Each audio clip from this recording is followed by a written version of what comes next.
Figured I'd do a little update here since it's been a few days. But this is what it looks like right now. Got all the radiator spars taken off. Had to cut 9 lock bolts, 5 on the frame and then 4 on the headlight brackets. Had to take the A-arms off, shocks. The front A-arm bracket I had to take off, which that's over here. And I got that bent back straight, somewhat straight. So I think we're going to try to find some heavy duty brackets. And got a new A-arm. There's the bent one.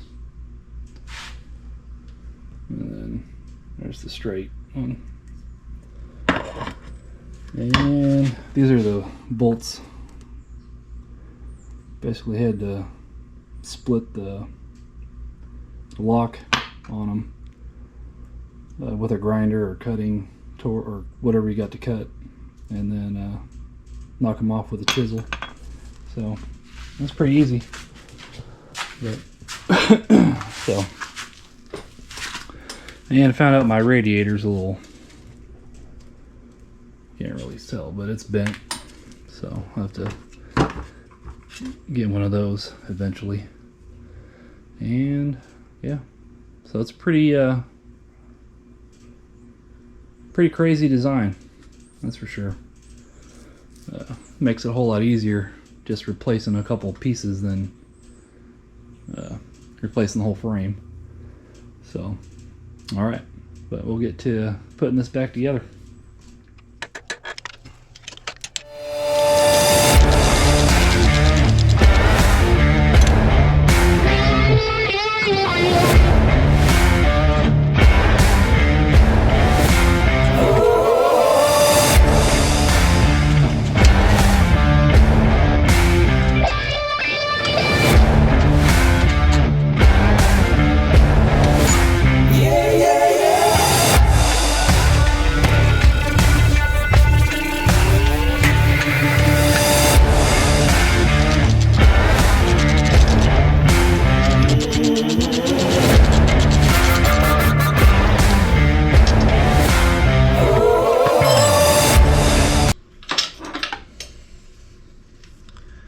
I'd say that's a little bent.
Alright, so I'm not sure what happened to the footage of putting it back together. If you like the video, like and subscribe, and thanks for watching.